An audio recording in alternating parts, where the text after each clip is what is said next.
and happy Independence Day to all. And today it is high time to discuss our rule number 5. जैसा कि हम अपनी grammar series में 120 rule of grammar में 5 rules आज cover करने वाले हैं. इससे पहले हमने 4 रूल्स कर चुके हैं.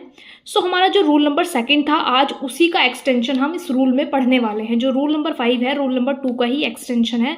तो रूल नंबर 2 हमारा क्या कहता था, जब सेंटेंस शुरू होता है each of the, either of the, neither of the, तो हमारा जो था नाउन प्लूरल होता था, लेकिन जो हमारा वर्ब होता था और जो हमारा एडजेक्टिव होता था वो सिंगुलर होता था. जैसे each of my students wants to do his work, तो वॉन्ट्स सिंगुलर है, हिज सिंगुलर है, तो वर्ब और एडजेक्टिव सिंगुलर होता था.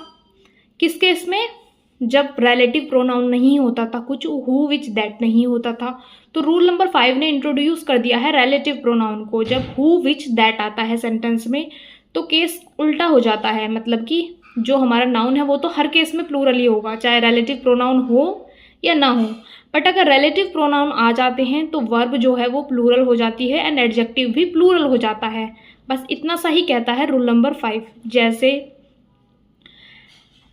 he is one of the men who want to do their work. He is one of the men who want to do their work. तो do आया और their आया तो दोनों प्लूरल हो गए हैं, क्योंकि रिलेटिव प्रोनाउन who का यूज हो चुका है सेंटेंस में. तो यही कहता है rule who which that. who which that का रूल मैंने बता दिया था कि who कहाँ लगता है, whom कहाँ लगता है, which कहाँ लगता है, that कहाँ लगता है. एंड अगर इस सेंटेंस में only one of the start हो जाए, स्टार्टिंग में ऐसे स्टार्ट हो जाए only one of the, only आ जाए अगर, तो ये इसका एक्सेप्शन है कि अगर ओनली आ जाता है तो फिर वर्ब और एडजेक्टिव सिंगुलर ही होते हैं. सो ये एक्सेप्शन भी इसका याद रखना है. बाकी रूल नंबर 5 बस इतना ही कहता है.